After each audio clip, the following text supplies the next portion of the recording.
Bae is there and she's the protagonist, but she's only Bae because of the people around her and the people she comes across. And I love doing an ensemble show because there's just so many people to learn from also. Because when you have scenes with so many different types of, and they all have their own journeys, I think the collaborative effort is very exciting. Love to see Bae in Mirzapur. I don't know, what is she gonna do? God. Hello everyone, welcome to OTTplay show reel. I'm Aishwarya and Bae has called me to interview her along with her other Baes, as the Call Me Bae is finally going to come on Prime Video in just a few days. So welcome to OTTplay, Niharika, Ananya and Muskkaan. Thank you for having us. You know, Bae is your nickname in the show, but in popular culture it's called Before Anyone Else. So who's your Before Anyone Else? Ooh. Mom. Yeah, I would say like my dog or my family. My parents for sure. You know, in the show, you are touching down Mumbai and you get a culture shock in every possible way. Like we see even the promotional videos which you have been doing. Has there been any city in the world which actually made you feel that way? Oh, shit.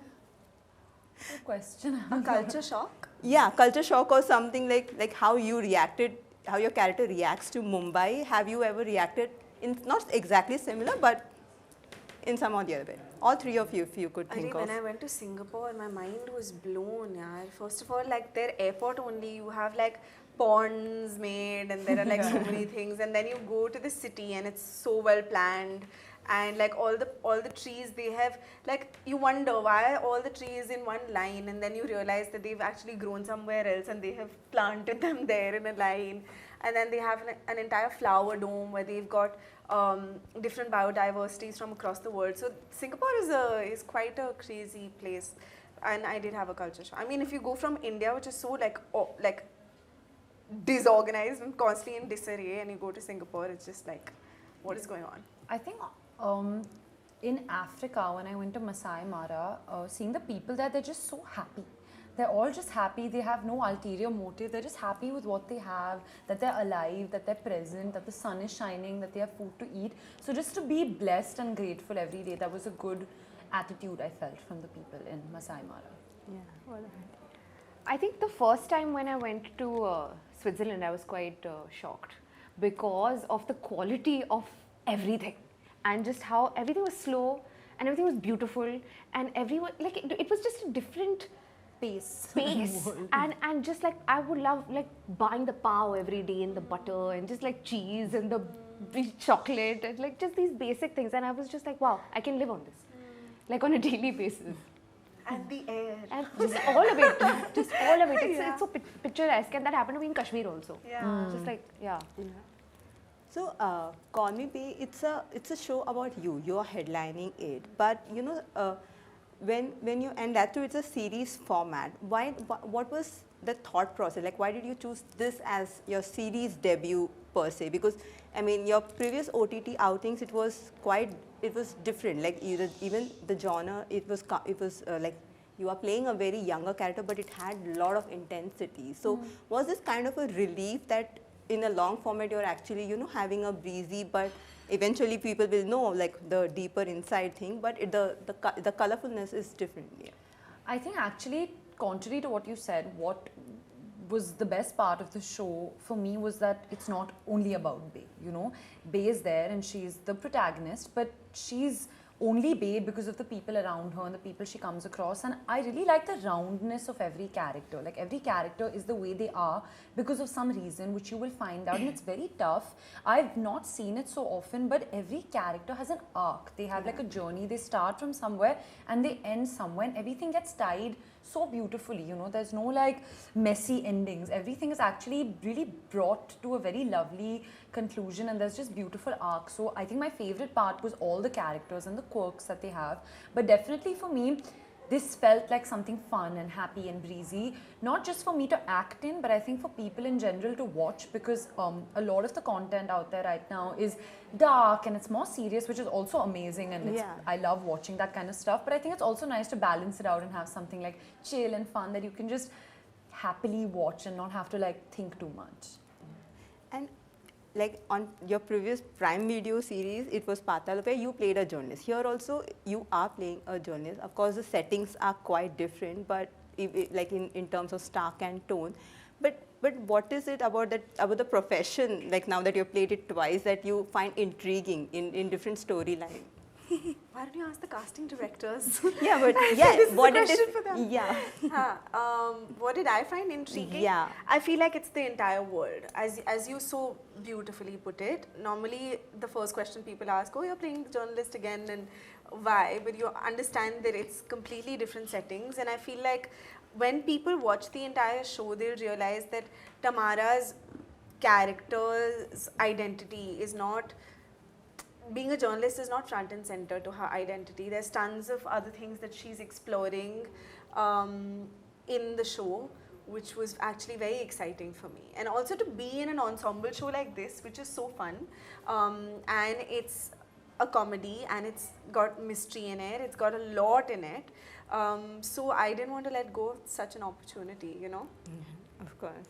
And Muskkaan, like ensemble, you have been a part of it and you have stood out, be it, mismatched or be it fame. You have stood out. People do talk about your this.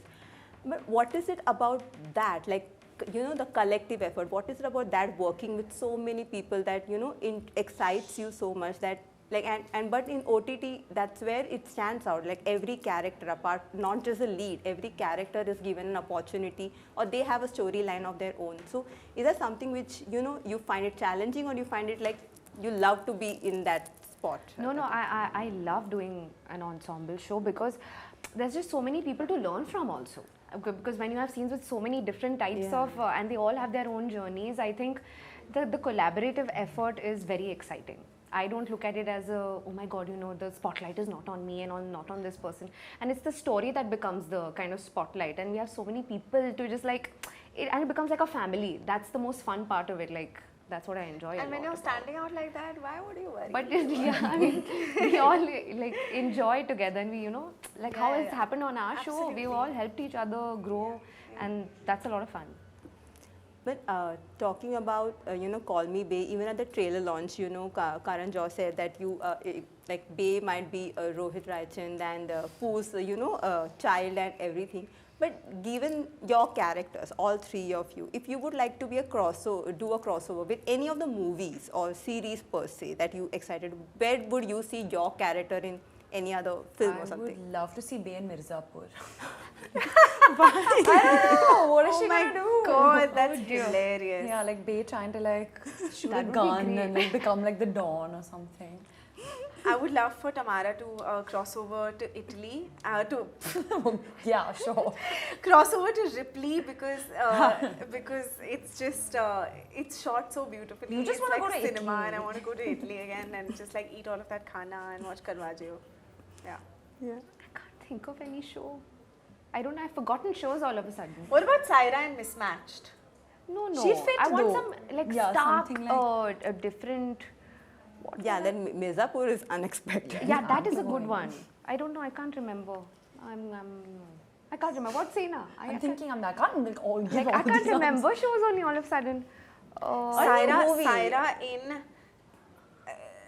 Saira in a Pata look would actually be very fun, no? Or Saira and like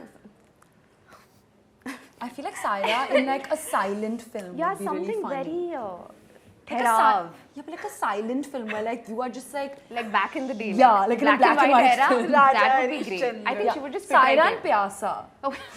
Send her to Pyasa. That's really funny. Yeah. Or something like Jubilee, because it's already on. That's a Jubilee. good I mean, one. that's part of Because the musical. Yeah, and yeah. Yeah, that Thank would you. be. That's a good one actually. Yeah. I gave you an answer. Yeah, but like you have been constantly talking about the ensemble cast and like, but the face of the show is you. It's that. But of course the collective efforts is there. But at the end of the day, when a series or a film becomes success, where do you see there's a thin line where the credit is given the credit is given. Where do you see the credit finally deserves when a show or a movie becomes success? To everyone, and I think the most successful shows have been those cases where the credit does go to everyone, and it's not just us actors. It's the technicians, it's the the cinematographer, all the departments, the clothes, the makeup, the hair, the lightmen. The success belongs to everyone, and it's very important that we actors also speak about every department involved, because I think the audience only sees actors and they think that that's all that's involved in filmmaking or making of a series, but it's not. It's hundreds of people every single day who put their blood and sweat and tears into making cinema, and I think it's important that we bring them out into focus as much as we can as well.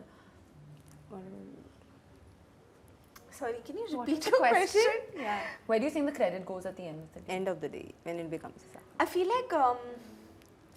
feel like the audience is becoming more educated about things, and I feel like they're watching content more from a very educated standpoint. So they'll understand when an editing is good and an editing is bad.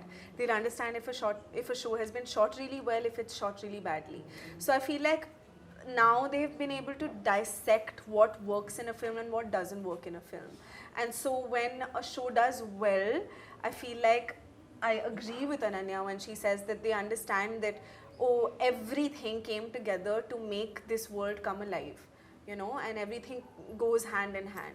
Yeah, I think the synergy, the credit Yeah. goes to the synergy of the entire cast Yeah. and crew and the makers and the producers, because without them we cannot make the show. So it's like everything goes hand in hand. She's right. Like we're just the face of it all. Synergy. Synergy. Synergy. My It's like energy. Oh, okay. Yeah. my final question is like you have been part of series, and series have seasons and everything. Sometimes you end up reprising a role again for a longer season. So are you up to play Bae again in case it renews sort of thing? Sure. I think even when you watch the show finally, it does end on a possibility that could something else happen. So we are very ready and happy to bring our characters back. So we hope the audience also wants that. Definitely. I think my time's up. So Okay, it was a short but very sweet Thank you so conversation. much. Thank you so much. All the best. Thank you. Thank you. Thank you.